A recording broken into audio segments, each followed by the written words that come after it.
नमस्कार आपण समस्ते निश्चिंत गुंडुची मूषा देखिथिबे। गुंडुची मूषा पिठिरे जो तीनोटी गार अछि से हेउछि प्रभु भगवानंकर आंगुठीर चिन्ह।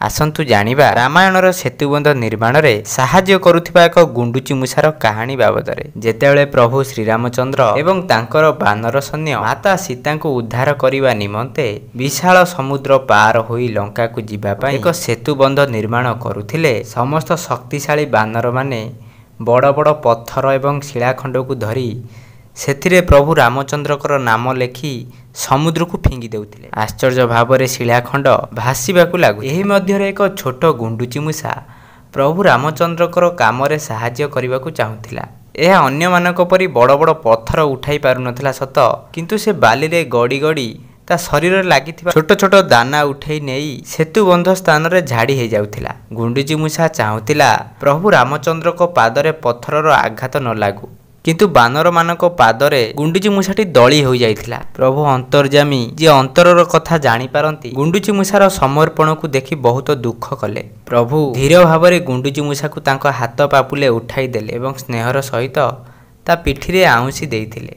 प्रभुंकर हाथ स्पर्श पाई गुंडुची मूषा जीवन दान पाइथिला। तापरे प्रभु सेना मानकू कहिथिले जे प्रत्येक प्रयास गुरुत्वपूर्ण, जेते छोट हेउना काहींकी गुंडुची मूषा आंतरिक भक्ति बानर मानक शक्ति परि गुरुत्वपूर्ण और शक्तिशाली।